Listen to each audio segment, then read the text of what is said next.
یہ ایک ایسے شخص کی کہانی ہے جس نے سچے دل سے توبہ کی۔ خدا نے اس کے بیٹے کو ایک درویش کی دعاؤں سے صحت مند کی زندگی عطا کی، اور آج وہ ایک بہت بڑی کمپنی کا مالک ہے، اور اس کے والد جن کا نام رانا آصف ہے، خدا کی مخلوق سے کس طرح کا کام آ رہے ہیں، اس کہانی کو پیش کرنے کی جسارت کر رہا ہوں۔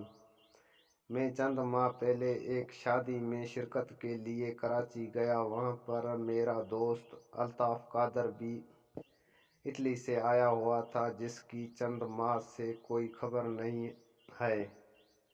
ہم دونوں نے ایک روز صدر کی مشہور دکان سے نہاری کھائی، اور جس کی نہاری بہت مشہور تھی۔ رات کو کھانے کے لیے کوئی سیٹ خالی نہیں تھی، باہر ایک لمبی سی لائن بھی لگی ہوئی تھی۔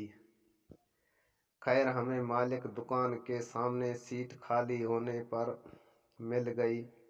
حالانکہ بہت زیادہ ریٹ تھے، لیکن لوگوں کے پاس پیسہ اپنی ذات پر خرچ کرنے کے لیے ہے، لیکن کسی غریب کو ایک وقت کا کھانا کھلانے کے لیے نہیں ہے۔ پھر ہم نے بار والے سے پوچھا کہ یہ باہر لمبی سی لائن لگی ہوئی ہے، یہ کون لوگ ہیں؟ کیا مالک کی طرف سے ان کو مفت کھانا تقسیم ہوگا؟ اس نے آہستہ سے کہا کہ وہ سامنے جو مالک بیٹھا ہوا ہے، یہ تو کسی کو ایک کھانا مفت نہ کھلائے۔ کافی عرصہ اسی کے ٹائم ایک آدمی خاموشی سے آتا اور مالک کو رقم دے کر چلا جاتا ہے، لیکن آج اس شخص کو کسی نے نہیں دیکھا۔ لائن ختم ہو جاتی ہے مگر کھانا ختم نہیں ہوتا۔ بڑی برکت ہے اس شخص کی کمائی میں، جو بھی ہے اس دور کا درویش ہے۔ خیر، ہم لوگ نہاری کھانے میں مصروف تھے۔ اسی اثنا میں سادے سے کپڑوں میں ایک آدمی بیگ لے کر مالک کے پاس آیا۔ مالک اس کو لے کر اندر کمرے میں چلا گیا، اور مالک دکان کسی گاہک کو خاطر میں نہیں لا رہا تھا۔ وہ اس کی عزت و احترام سے رخصت کر کے باہر تک آیا۔ جیسے عموماً ہم ایک کو غلط رویے سے دیکھتے ہیں، میری بھی سوچ ایسی تھی۔ جب ہم کھانا کھا کر باہر آئے تو وہ بھی شخص باہر ضرورت مند لوگوں کی لائن میں کھڑا تھا۔ نہ چاہتے ہوئے میں نے کہا کہ یہ کون آدمی ہے جس کو مالک دکان نے اتنی اہمیت دی؟ وہ خود لائن میں اپنی باری میں کھڑا ہو کر کھانا لینے کے لیے کھڑا ہے۔ میں نے ضروری کام کا بہانہ کیا۔ کل شادی والے گھر ملاقات کا وعدہ کر کے الطاف ٹیکسی میں بیٹھ کر چلا گیا، اور اتنے میں ایک شخص ڈبے میں نہاری اور روٹیاں لے کر چل پڑا۔ میں نے بھی آہستہ آہستہ اس کے عقب میں چلتا رہا، اور پھر اختر کالونی والی بس میں سوار ہو گیا اور ایک کوارٹر میں تالا کھول کے اندر چلا گیا۔ تھوڑی وقفے کے بعد میں نے سوچے سمجھے منصوبے کے تحت بیل دی۔ وہ صاحب باہر آئے جی حکم فرمائیں۔ میں نے اپنا نام بتایا کہ یہاں پر قربت میں کوئی محمود صاحب ان کا پتہ معلوم کرتا تھا۔ مسکراتے ہوئے بولے، آپ صدیقی ہو کر جھوٹ بولتے ہیں، آپ تو میرا پیچھا صدر سے کر رہے ہیں۔ پھر کیف بولے، کسی قسم کی امداد درکار ہے؟ اور مجھے ایک الماری کھول کر بولے، جس قدر ضرورت ہو رقم لے لیں۔ وہ الماری نوٹوں سے بھری تھی، اور زیادہ تر نوٹ بڑی رقم والے تھے، یعنی 5000 والے تھے۔ میں نے کہا، نہیں جناب، آپ کی دعاؤں سے میں معقول پنشن لیتا ہوں، اس پر میرا کوئی حق نہیں ہے۔ میں نے کہا کہ پھر کیا چاہتے ہیں؟ सारी कहानी उनको बयान कर दी।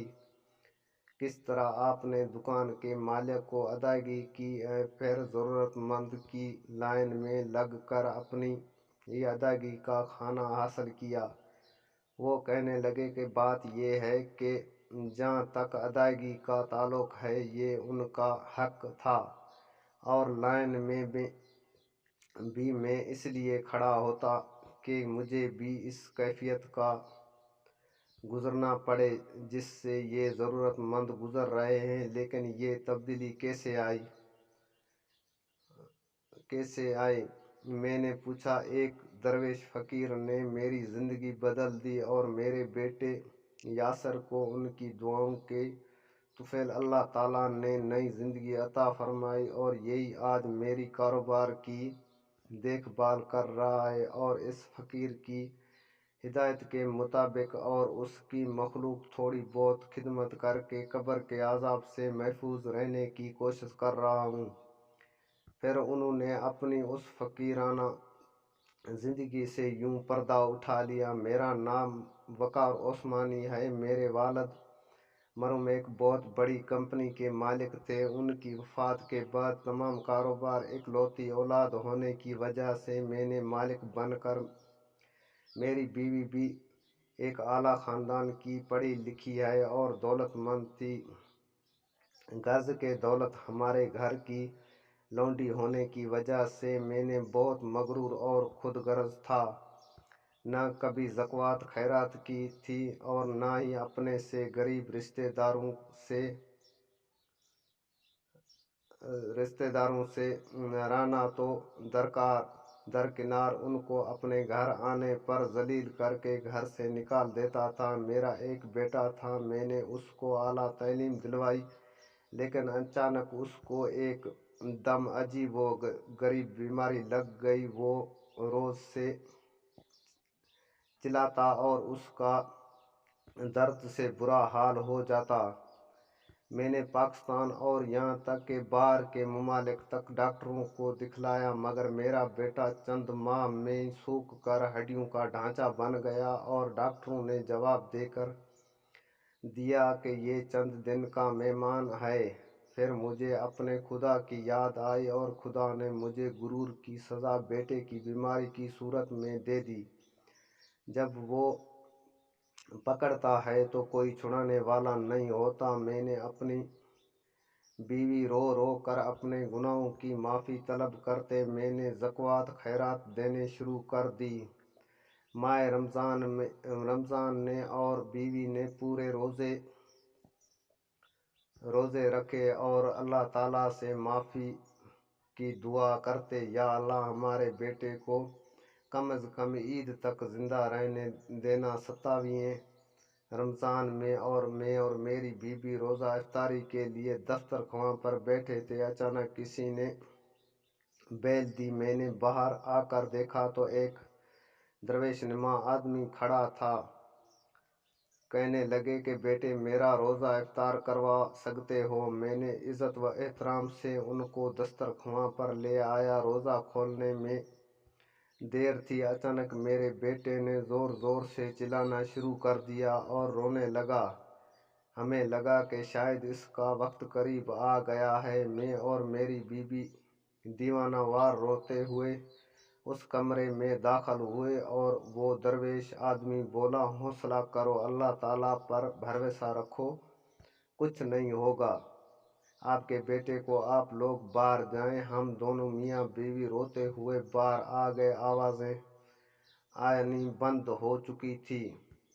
थोड़ी देर बाद मस्जिद ने आज़ान की आवाज़ आई, अल्लाह अकबर, अल्लाह अकबर। हमने रोज़ा इफ्तार किया। फिर हम दोनों हजरात करीबी मस्जिद में नमाज पढ़कर वापस आए तो मेरी बीवी, जो चंद लम्हे पहले रो रो कर पागल हो रही थी, वो खुशी से दरवेश के पाँव में गिरी पड़ी।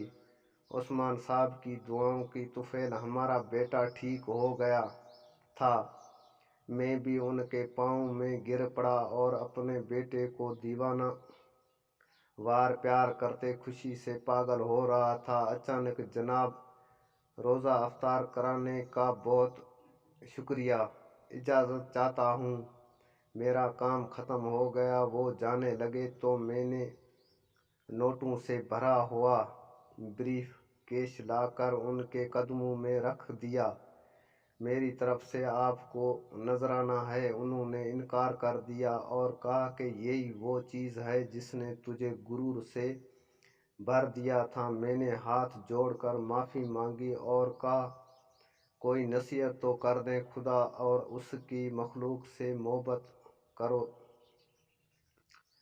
करो जाओ, इन कागज़ के टुकड़ों को खुदा की राह में खर्च करो। मैंने सारा कारोबार अपने बेटे यासर के हवाले कर दिया और उसको उस क्वार्टर में आकर अपनी ज़िंदगी इंसानियत की खिदमत के लिए वक्फ कर दी। दोस्तों, अगर ये बात आपको पसंद आई हो तो मेरे चैनल को सब्सक्राइब करें, बेल आइकन को दबाएं। शुक्रिया। खुदा हाफिज़। मिलते हैं अगली वीडियो के लिए। तब तक के लिए अपना ख्याल रखिए। अल्लाह हाफिज़।